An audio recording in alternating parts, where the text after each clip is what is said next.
Hello, everyone, and welcome back to Two's Complement, the show where we are going through the process of translating the One Lone Coder's pixel game engine from C++ to C#. My name is your host, Propagating, Prop, whatever you want to call me, it's all good.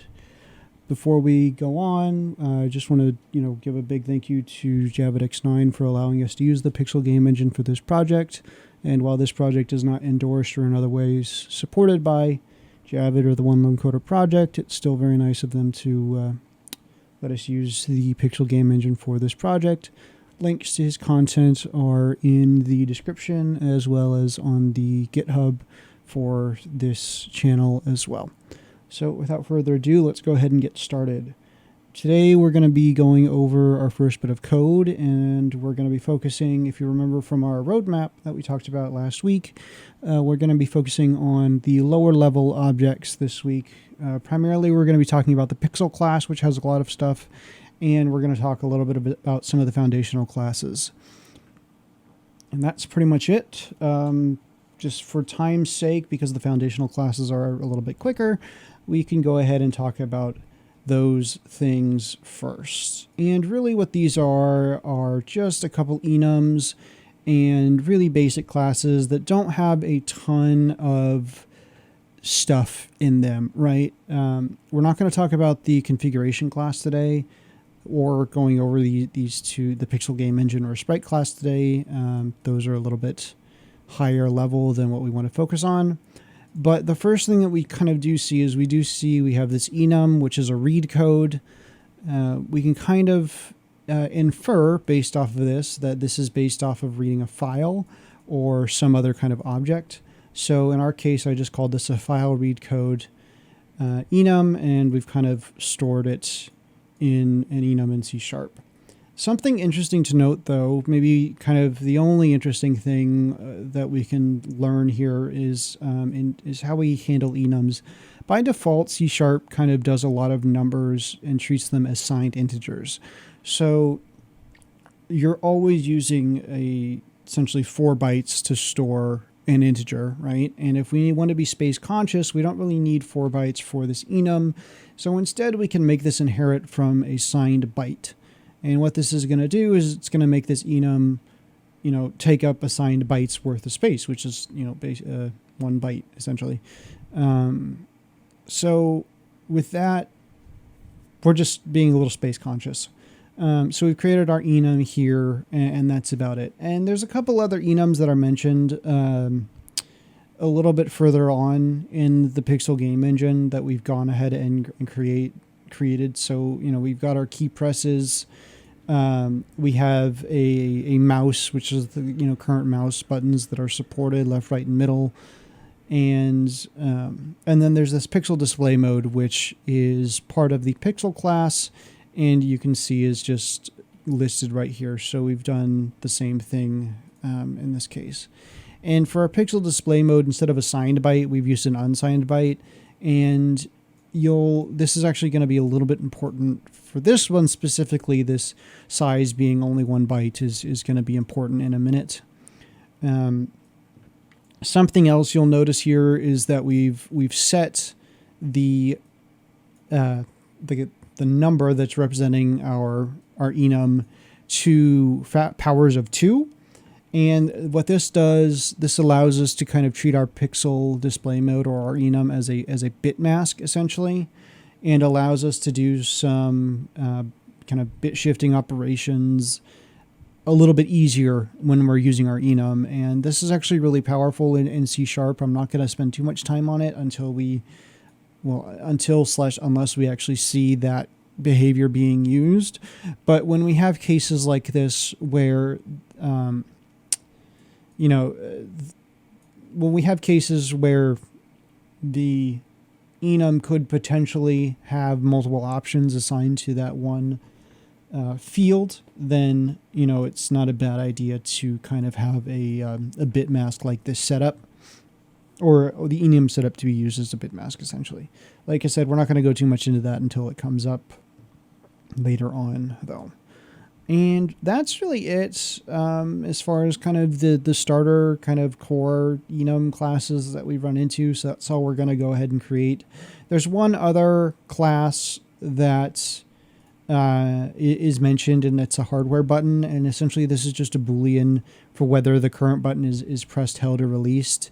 This is used a little bit later on. There's nothing, it's really just this. There's no behavior that's assigned to this this class or struct. In this case, we're actually using a struct here. So that's really it as far as that goes. So without further ado, that's the foundational stuff. We can go ahead and talk about our pixel struct and how that is kind of created in C#.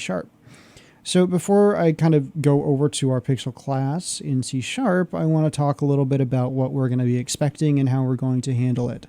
And the first thing that we kind of run into here is we see that there's a union in C++, and that union is between an unsigned integer and a kind of child struct. And if you don't know what a union is, it's essentially a way of telling the language that you want to represent the same block of memory in two different ways.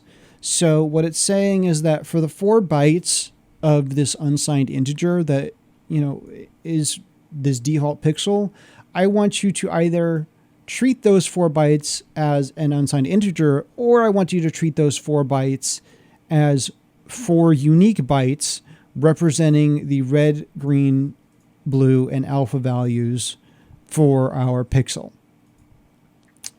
And what that allows us to do is essentially when we're doing our comparisons to see if this pixel is the same or if it's different or if we're passing it around, we can do those comparisons on our integer instead of doing 4 unique comparisons on our RGBA values.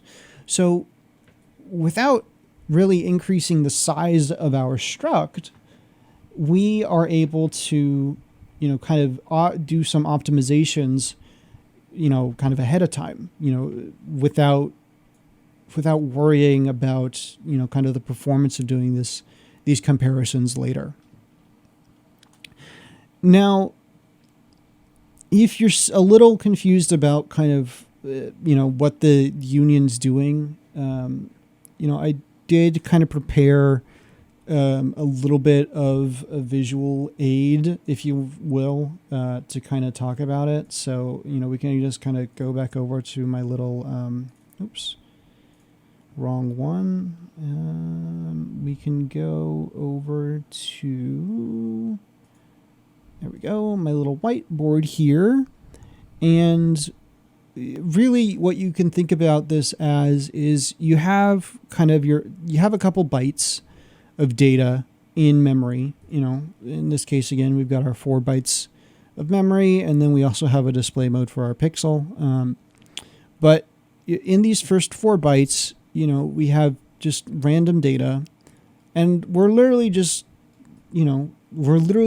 telling the compiler or the language that, those 4 bytes, in our contiguous block, meaning our block that is all put together, there's nothing in between it, that it's either, byte 0 is our red, byte 1 is our green, byte 2 is our blue, and byte 3 is our alpha, or all 4 of those bytes are our unsigned integer. And everything else outside of that, outside of our union that is kind of contained within the struct, is not touched. So if we kind of go back to our pixel, you see that we also have a field for the display mode of that pixel. And that display mode is not going to be touched by our union. It's going to exist outside of it. And that's a really cool kind of behavior. So how do we emulate that in C#? So in C#, it's a little bit different. And what we would need to do in order to create a union is utilize this struct layout tag or struct layout attribute. And in order to do that, we need to one, we have a separate include for to get access to this attribute for structs, and that's this interop services. And two, we need to utilize this layout kind explicit. And by utilizing this layout kind, what we're telling the language is essentially, I want to specify the exact positions for each byte in the struct. If we don't do this, the language will kind of choose randomly where the bytes of the struct are going to live, right? Or what order the values of the struct are going to be stored in. And for most people, it doesn't really matter, right? If we only cared about, perfect example, right, is our hardware button. We don't care what order of memory these three Booleans are held in, right? We don't really care if they're, the order of pressed, released, and held. We only care about the values, and we'll let the language decide, where in the struct, where in the allocated memory of the struct these things live. But when we set our layout to explicit, we are telling the language, in this case, we're telling C# and the compiler that I want, every time you create this struct, the first byte is going to be saved, or the first, n number of bytes are going to be saved for this field. And the next, block of bytes is going to be for, field 2 and field 3 and so on. And what we have here is the ability to start creating a union. We'll talk a little bit about what this pack and size does in a second, but, with utilizing this layout kind of explicit and utilizing our field offsets, we have the exact same thing as a union in this case. So what we do here is we first set our, the first thing we want to do is set our kind of largest value first. And so that's that's our unsigned integer in this case, our value n, or our default pixel, whatever you want to call it. I just called it n in this case. The name doesn't really matter. And that, we need to consider the size of this, obviously, and we know in this case it's 4 bytes or 32 bits, however you want to think about it. So we know that this is going to take up positions 0 through 3 in our struct. In this case, if we start at offset 0 and it's 4 bytes, it's going to take offset 0, 1, 2, and 3 as our positions. So to get the same, RGBA values in those positions, all we need to do now is, just say our red value, our red byte is going to be stored at position 0. Our green byte is going to be stored at position 1, blue at 2, alpha at 3. And our display mode is going to be at byte 4. And this is why, for our sake, this is why we set our pixel display mode to be a byte. So that way we only have kind of 1 byte being taken up by our display mode. If we didn't have that, we'd have another 4 bytes being used, and we'd have an 8-byte struct.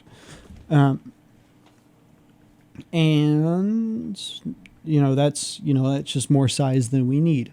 So this is also why we go and we set our struct size to 5 in this case, because if we don't set that to 5, then C# is going to default the struct to the default size. And if you don't know what the default size is, the default size of a struct is 8 bytes. Actually, I do have probably a little bit of, kind of an example of what this does as well that we'll go over. But essentially what this size is saying, no, I want the struct size to always be 5 bytes.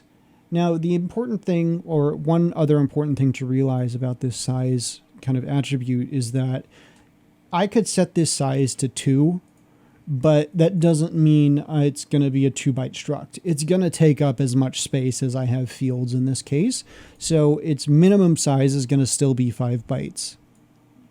What this does, though, is say, it's essentially, it tells the compiler, this is the size I want you to kind of aim for, right? So if our size is, you can treat it as, I don't even know. It's not necessarily the minimum size that our struct is going to take up, but it's not necessarily the maximum size either.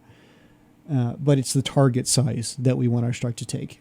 In this case, it's only 5 bytes. So when it creates this struct, it's only going to be 5 bytes. And this is just one way we have of kind of creating a struct of a target size. The other way we have is with this packing option.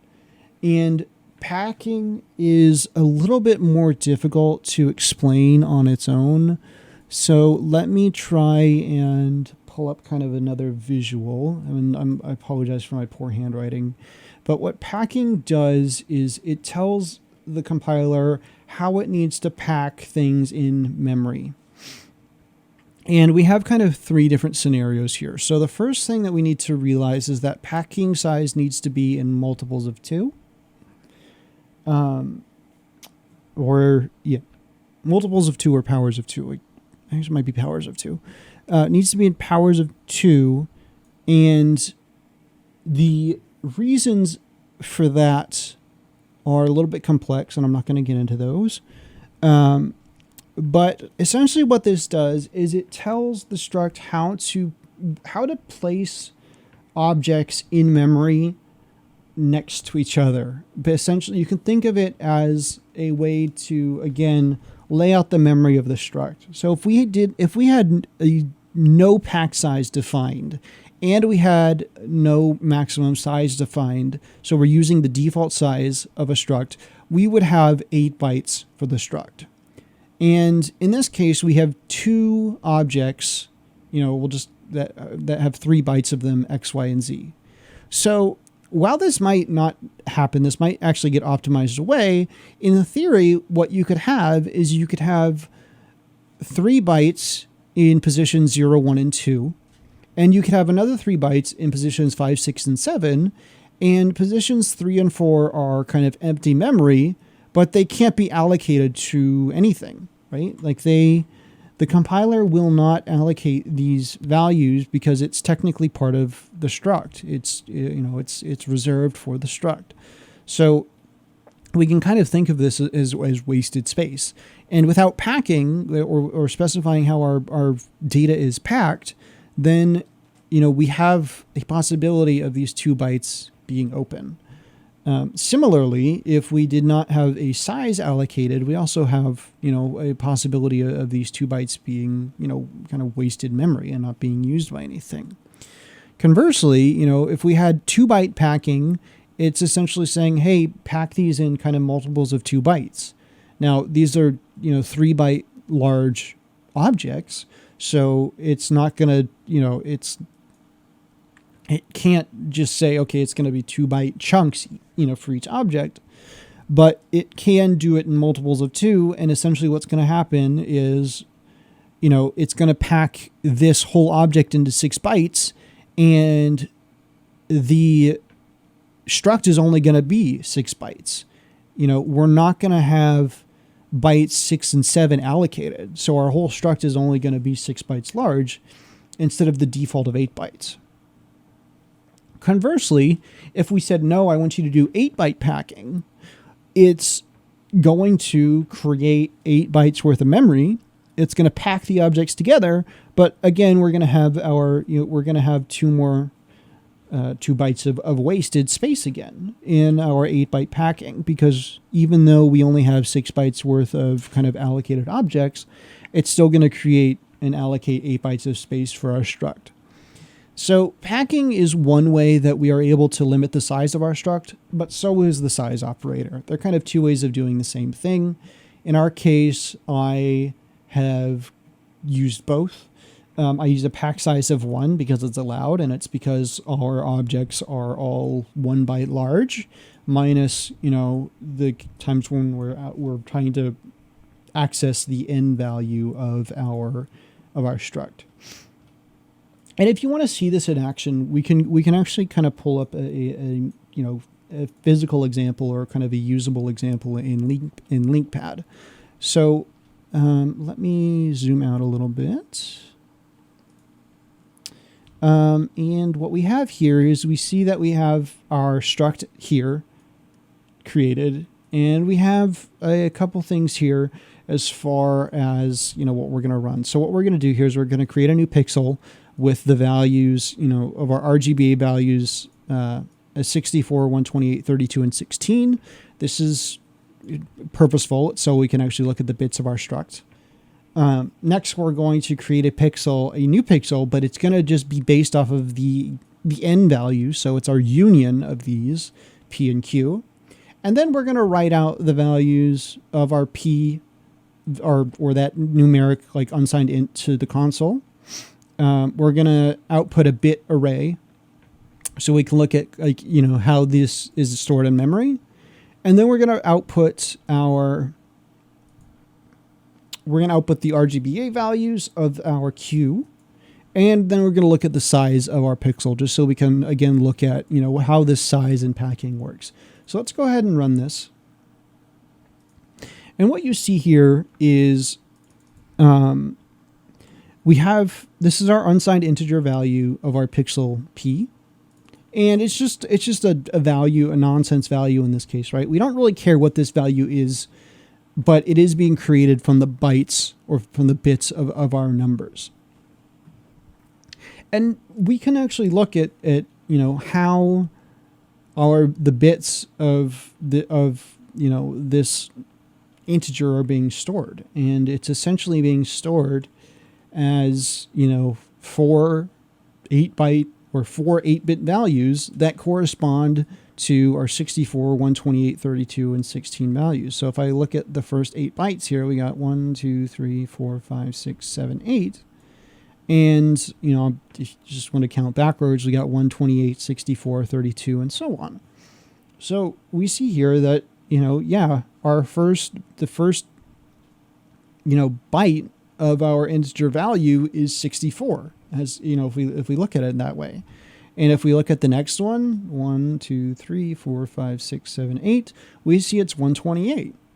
And if we look at the next one, 1, 2, 3, 4, 5, 6, 7, 8, 128, 64, 32. And again, if we go from our last one, we got, 128, 64, 32, 16. So the bits of this, integer are what we've allocated for the RGBA values, and we created this struct, just with this, just from this integer essentially. And we can get, our RGBA values back from our Q pixel, just like this. And similarly, if I just instead replace this and just create it with an integer, we'll get the exact same things back out of our Q value. And this is really powerful again when we're doing comparisons, because now when I want to compare if Q is equal to P, all I need to do is check if Q's number is equal to P's number. It's kind of like comparing a hash, but it's a hash that is essentially free because it's living in the same bits of memory, and we just tell the compiler to look at the same, the same chunk of memory, right?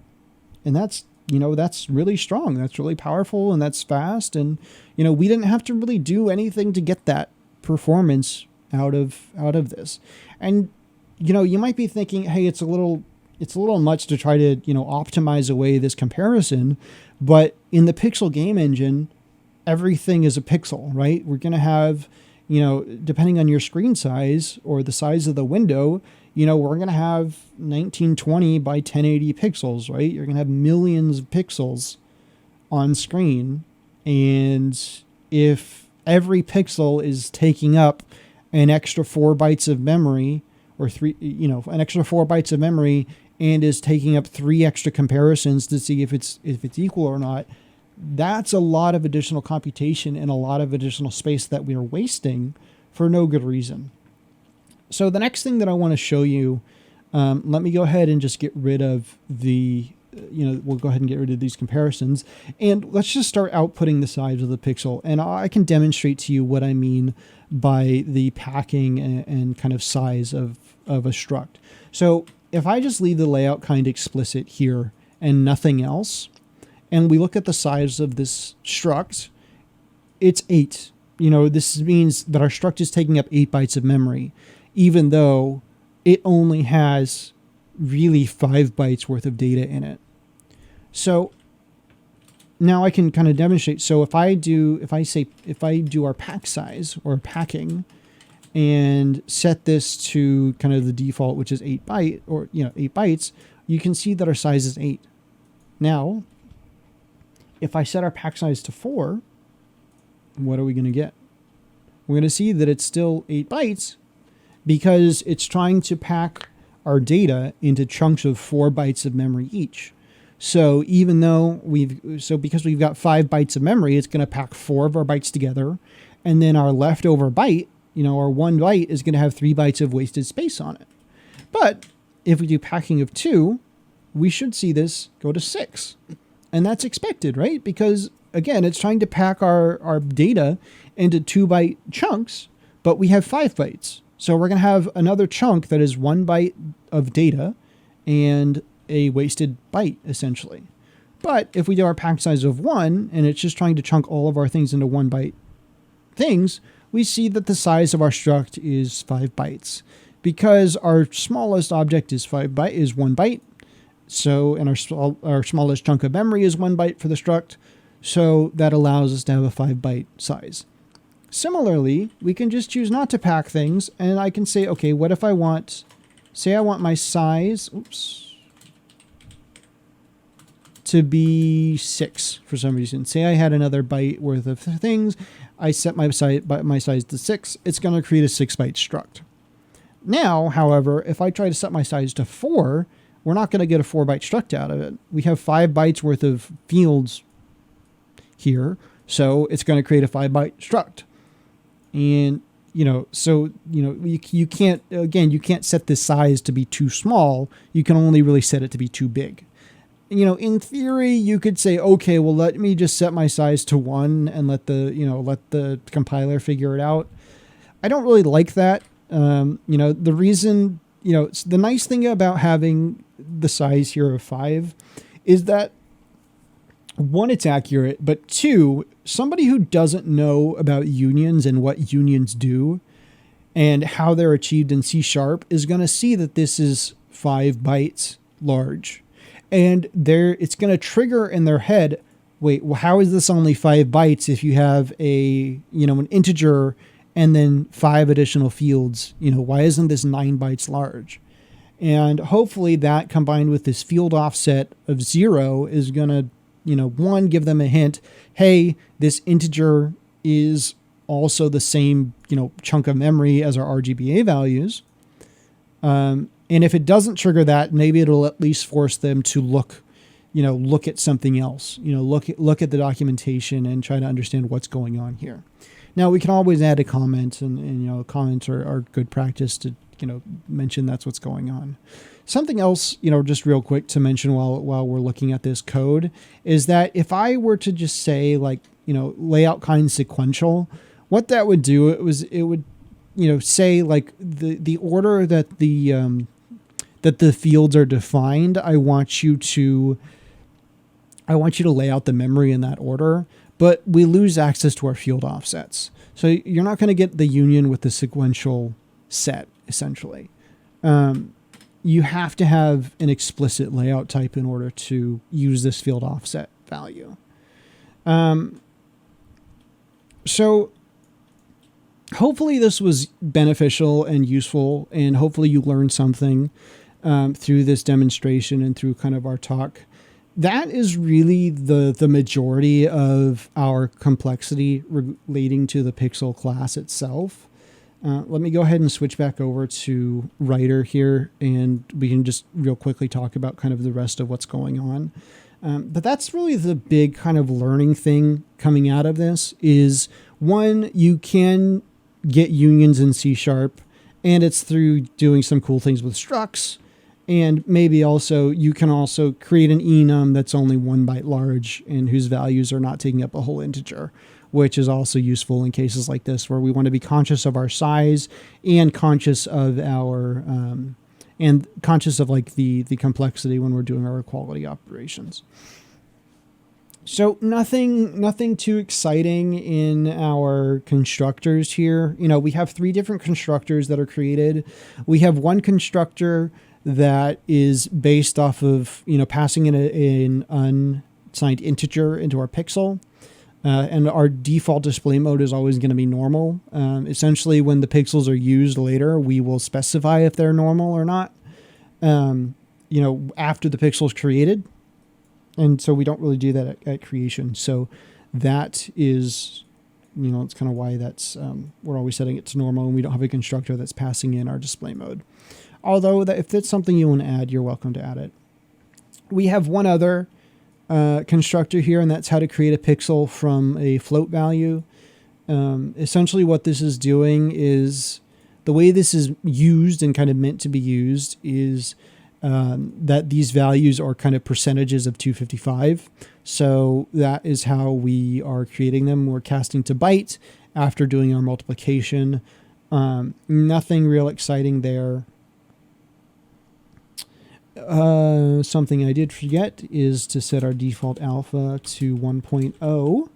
And the reasoning for that is that our default alpha set in the configuration is always the max value of 255, or OXFF in this case, if we're doing the byte value. So that's how we're setting that. This is always going to be 1.0. Similarly, in our next constructor, which is based off of the individual byte values, we're also setting our default alpha to OXFF. Something in the future, or some other thing to do, would be to update this to pull in the default value from our config settings. It's not something I've done. It's not even something I'm not even sure if it's possible to set the default value here to a config setting. It might be something you can do like with dependency injection, but I don't want to bloat this class up too much more, or the struct, so it's, maybe not the best use of that. So in this case, it's probably fine just to set this manually here and just have it to say to update this, whenever we update our default alpha settings. So we have our, what we have here is we have a way to set our pixel from, our GBA values. And this is not really needed. I think this is how the constructor is kind of defined and implemented in the C++ code. In C# we don't need to do this, as you kind of, at least I don't think we need to do this, but just for the sake of consistency, it's how I'm doing it. And it's just bit shifting here. We're just, all that we're saying is, our first 8 bytes or 8 bits are from the red byte. The next 8, offsetting the position by 8 bits, it starts our green byte bits, then our blue, and lastly our alpha. So nothing too crazy there. So the next bit of things are the overloads for the pixel. And there's not really a lot to talk about when it comes to overloading kind of the default operators or implementing operator behavior in C#. This is all pretty straightforward in my opinion. All that happens if we go down to the implementation of these operators. Let me quickly. So if we come down to the implementation of the operators in C++, there's not too much going on. Really, the big thing is we're just clamping our values to be between 0 and 255 to make sure that they are in kind of the official values for a byte. We don't want any kind of overflows or underflows or anything like that. Even if C# will handle them for us, it's still not great behavior. So we should be clamping these values as they exist. So that's what we've done here. Something a little bit annoying about C# is that, you do, if you want to be able to, switch either the float times the pixel or pixel times the float and kind of do that commutative property, you do need to define the overload twice. And you need to overload for every type that you want to support. Because multiplication and division is always going to happen on floating point values, at least by default in C#, like we can go ahead and just do this as float. Something as a little bit of a cheaty way that we could do to get our, all of our other implementations for quote free is to rename this to be dynamic. And what that's going to do is it's going to tell C# to figure it out using like reflection at runtime. But this is very slow and it can cause some undefined behavior because you could technically have like a string for B. And how do you multiply, a number by a string? Like it gets a little weird. Yes, this will work fine for integers and floats and all the other numeric types. But it's not great practice. It's slow and performance is something we want to be aware of. And because of that, we're just going to default this to floats. Something else that we want to be cognizant of is making sure that these values come out as bytes. If we just used var here and didn't cast to a byte, we would get integers back. And obviously we don't want to get integers back for our red, green, and blue values. So because of that's kind of why we're still doing this for, in this way. You'll notice that, C++ defaults all these things to floats. We don't need to worry about that in our case. We can do the multiplication and the cast to a byte kind of right away. So that's it for our operators. I guess something else is that in C# you can't overload kind of these times equals or divide equals operators. When you overload the multiplication, addition, and all those operators, it also overloads the equals variant of it. So this will automatically give us the overload for times equals as well. We don't need to worry about that. We've implemented our addition of subtraction overloads for the pixels. We've implemented the inverse function as a function of the pixel type. So that's fine. Something else that we have overloaded, because there was an overload for the equality operator in C++, in order to do that, we just implemented the IEquatable interface for our pixel class. And what that means is that we need to provide an overload for the double equals operator, not equals operator, the equals method when we pass in a pixel, the equals method when we pass in an object, and the get hash code method. All we've done for the hash code for that is just, hash code.combine, nothing too crazy here.